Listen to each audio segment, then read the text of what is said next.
Ya, selamat siang teman-teman semua. Dengan saya Andres Pera. Hari ini saya berada di Fakultas Hukum Universitas Patimura di Kota Ambon.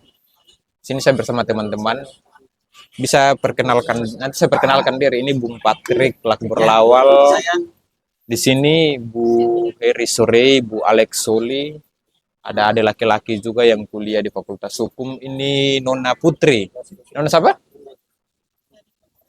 Nah, ini salah satu mahasiswa di Universitas Patimura, Fakultas FISIP, jurusan Sosiologi yang memecahkan rekor sebagai salah satu lulusan tercepat dan sebagai calon magister, bahkan sudah lolos seleksi calon doktor di Belanda.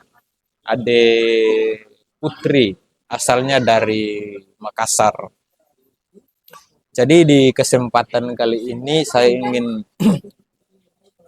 memberikan sedikit penjelasan terkait dengan alasan pemaaf dengan alasan pembenar dari perspektif hukum, ya, lebih khususnya hukum pidana.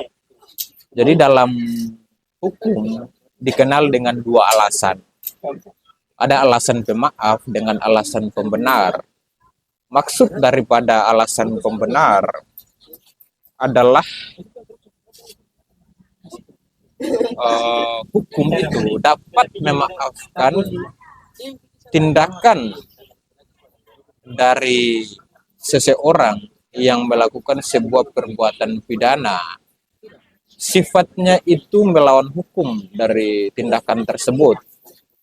Misal contoh atau contoh konkretnya adalah bahwa seseorang itu melakukan sebuah tindak pidana.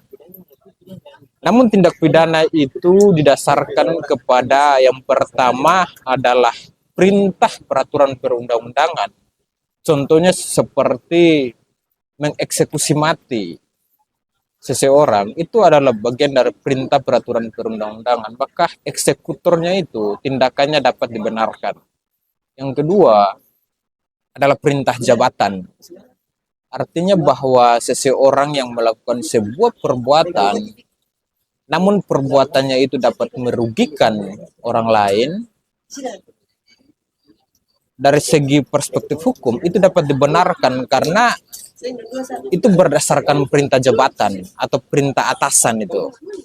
Nah, kalau dari segi hukum untuk alasan pemaaf adalah bahwa seseorang yang melakukan sebuah tindak pidana itu dari segi pertanggungjawaban hukum atau pertanggungjawaban pidananya, pelaku tersebut tidak mampu untuk bertanggung jawab atas perbuatannya.